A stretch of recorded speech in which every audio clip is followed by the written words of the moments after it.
Hello दोस्तों, मेरा नाम गौतम कुमार है और आप देख रहे हैं मेरा YouTube channel A to Z share market. दोस्तों, पिछले वीडियो में आपने समझा था कि हम मूविंग एवरेज का इस्तेमाल ट्रेंड को समझने के लिए करते हैं। इस वीडियो में हम up trend phase, down trend phase और अप ट्रेंड में रिवर्सल फेज़ कब शुरू होता है, डाउन ट्रेंड में रिवर्सल फेज़ कब शुरू होता है, अप ट्रेंड के रिवर्सल फेज़ में किन किन पैटर्न्स का फॉर्मेशन होता है और डाउन ट्रेंड के रिवर्सल फेज़ में किन किन पैटर्न्स का फॉर्मेशन होता है, वो सब बातें इन सभी बातों को हम समझेंगे। तो आइए वीडियो शुरू करते हैं। जैसा कि आपने समझा था पिछले वीडियोस में कि जब स्टॉक अप ट्रेंड में होता है तब 34 ईएमए सबसे ऊपर होता है। ये 34 ईएमए, ये पिंक वाला 34, उसके बाद ये 55, उसके बाद ये 89 89, उसके बाद ये 144 और ये 233। ठीक है, अप ट्रेंड फेज में सभी ईएमए स्टॉक मतलब ऊपर की तरफ जाते हुए दिखाई देते हैं और स्टॉक मोस्टली मतलब ज़्यादातर इन्हीं दो ईएमए के ऊपर रहता है, यानी कि 34 ईएमए के ऊपर और आपका 55 ईएमए के ऊपर। ठीक है, इन दो ईएमए के ऊपर ही रहता है। ये अप ट्रेंड की बात हो गई। अब हम बात करते हैं डाउन ट्रेंड की। डाउन ट्रेंड में सबसे नीचे 34 ईएमए रहता है, 34 ईएमए, उसके बाद आपका 55, फिर 89, फिर 144 और ये 233। डाउन ट्रेंड ईएमए गिरावट का संकेत देते हैं और स्टॉक जो है डाउन ट्रेंड में हमेशा lower high lower high lower high इस हिसाब से बनाते हुए चलता है। ठीक है, यह आपका डाउन ट्रेंड हो गया। अब हम बात करते हैं अप ट्रेंड में रिवर्सल फेस। ठीक है दोस्तों, ये आपको समझ में आ गया। अप ट्रेंड में सभी ईएमए ऊपर की तरफ जाते हैं और स्टॉक जो है ज़्यादातर 34 और 55 ईएमए के ऊपर रहता है। यह आपका 34 ईएमए हो गया और यह आपका 55 ईएमए हो गया, इनसे ऊपर रहता है। और डाउन ट्रेंड में स्टॉक जो है ज़्यादातर 34 ईएमए और 55 ईएमए के नीचे रहता है। अब हम बात करते हैं अप ट्रेंड में रिवर्सल फेज की। देखिए, जब तक स्टॉक इन दोनों मूविंग एवरेज के ऊपर रहता है तब तक स्टॉक को अप ट्रेंड में माना जाता है। ठीक है लेकिन जैसे ही स्टॉक की कैंडल, या आप यहाँ पर कैंडल देख सकते हो, जैसे स्टॉक की कैंडल 89 ईएमए को काटती है, चाहे रेड कैंडल बना के काटे चाहे ग्रीन कैंडल बना के काटे, इससे कोई फ़र्क नहीं पड़ता है। जब काटती है तब स्टॉक में रिवर्सल फेज की शुरुआत होती है। ठीक है, इस सिचुएशन को मैंने अपनी किताब में कटिंग मोमेंट कहा है। क्या कहा है? Cutting moment. ये जो सिचुएशन है आपकी, ये है कटिंग मोमेंट।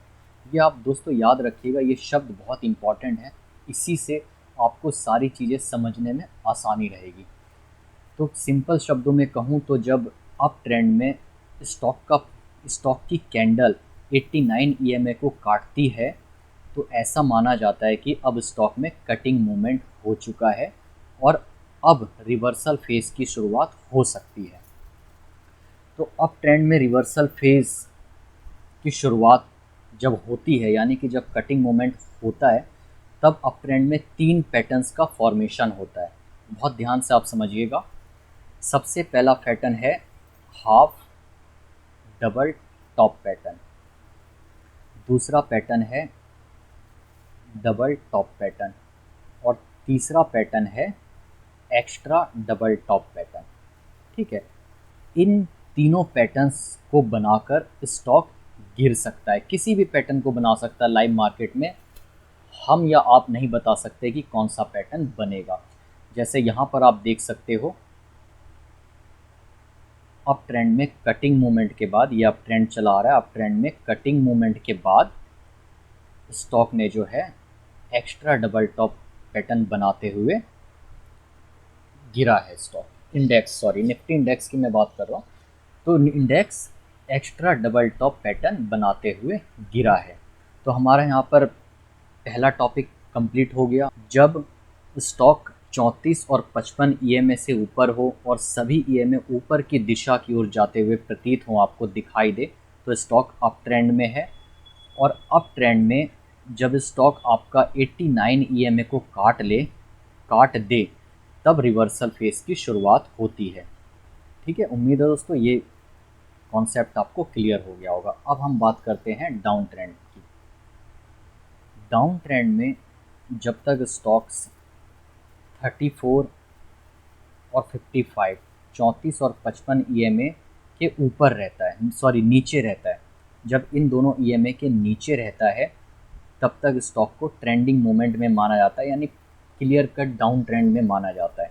ठीक है, और जैसे ही डाउन ट्रेंड में स्टॉक की कैंडल 89 ईएमए को यहाँ पे भी टच किया है, यानी कि काटा है, और यहाँ पे भी काटा है, जैसे ही स्टॉक की कैंडल डाउन ट्रेंड में 89 ईएमए को काटती है, ठीक है, तब 3 पैटर्न्स का फॉर्मेशन होता है। पहला पैटर्न है आपका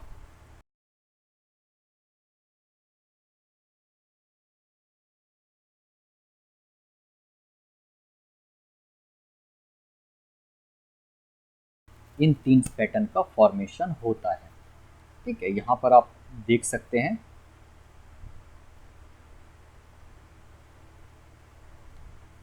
यहाँ पर ये लो बना, ये कटिंग मूवमेंट हुआ, और ये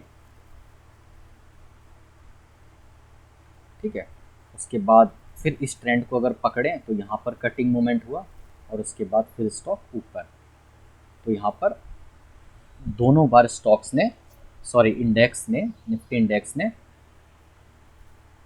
एक्स्ट्रा डबल बॉटम पैटर्न का फॉर्मेशन किया है। ठीक है दोस्तों, ये भी टॉपिक आपको क्लियर हो गया। अब हम बात करते हैं नेक लाइन की। देखिए, बहुत सारे ट्रेडर्स क्या गलती करते हैं कि जब स्टॉक अप ट्रेंड में होता है तो वो किसी भी डबल टॉप पैटर्न को या हाफ डबल टॉप पैटर्न को, इन पैटर्न्स का फॉर्मेशन देख के इसको नेक लाइन मान लेते हैं कि भाई ये नेक लाइन है। लेकिन ये बिल्कुल ही गलत प्रेडिक्शन है। मतलब कि नेक लाइन को जो है इस तरीके से फाइंड आउट नहीं किया जाता है। यहाँ पर भी देखिए, डबल टॉप पैटर्न का फॉर्मेशन हुआ है, ये नेक लाइन। ठीक है, यहाँ पर भी आप देखिए डबल टॉप पैटर्न का फॉर्मेशन हुआ है और ये नेक लाइन। ठीक है, यहाँ पर भी आप देखिए एक्स्ट्रा डबल टॉप पैटर्न का फॉर्मेशन हुआ है और ये नेक लाइन।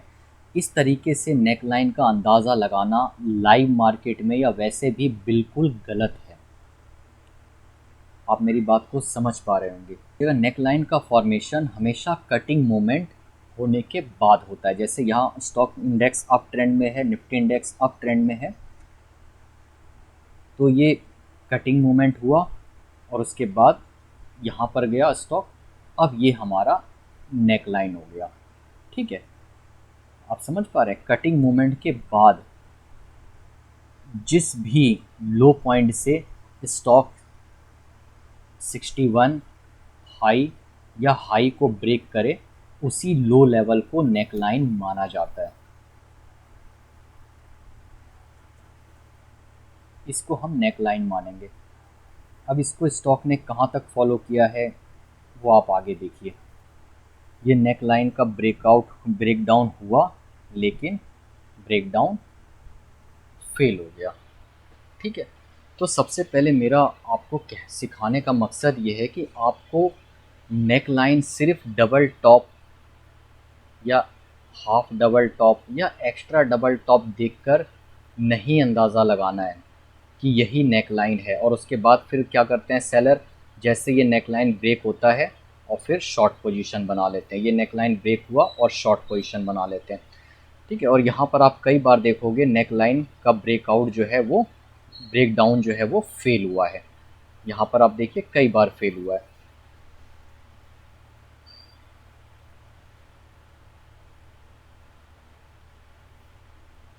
इसी तरीके से हम डाउन ट्रेंड में नेक लाइन का फॉर्मेशन कब होता है आइए समझते हैं।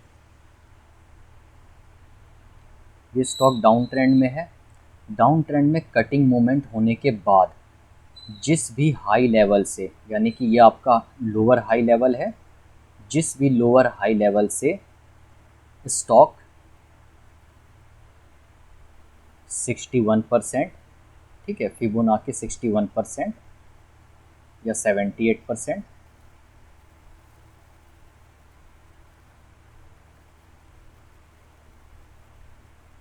जिस भी लोअर हाई लेवल से यहाँ तक आ जाए 68%, या लो लेवल तक आ जाए, या लो लेवल ब्रेक कर दे, ये प्रीवियस लो लेवल ब्रेक कर दे, तो इसे नेकलाइन माना जाएगा।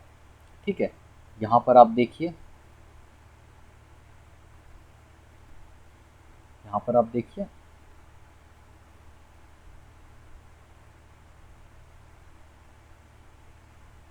इस लोअर हाई लेवल से स्टॉक गिरा है, यहाँ तक आया, लो लेवल तक आया और लो को ब्रेक कर दिया। इस प्रीवियस लो को स्टॉक इंडेक्स ने ब्रेक कर दिया, तो हमारी नेक लाइन जो है ये कहलाएगी। ठीक है दोस्तों, चलिए, उम्मीद है अब आपको ये कॉन्सेप्ट भी क्लियर हो गया होगा कि डाउन ट्रेंड में जब तक स्टॉक ट्रेंडिंग मोमेंट में होता है, यानी कि 34 और 55 ईएमए से नीचे होता है, तब तक क्लियर कट डाउन ट्रेंड में माना जाता है। और जैसे ही कटिंग मोमेंट हो और उसके बाद जब स्टॉक गिरना शुरू करता है, जब पहली बार पहला रिवर्सल लेवल, दूसरा रिवर्सल लेवल या तीसरा रिवर्सल लेवल तक पहुंचता है, तो उस हायर पॉइंट को नेकलाइन कहते हैं। तो इस वीडियो में दोस्तों आज के लिए सिर्फ इतना ही। आने वाले वीडियो में हम समझेंगे प्राइस एक्शन या प्राइस पैटर्न क्यों फेल होते हैं, ठीक है, और टेक्निकल इंडिकेटर क्यों फेल होते हैं, वो हम आगने वाले वीडियो में हम कवर करेंगे, जिससे कि आप मार्केट को बहुत बेहतर तरीके से समझ पाएँ। अगर आपको ये वीडियोस अच्छा लगा है तो प्लीज़ लाइक करें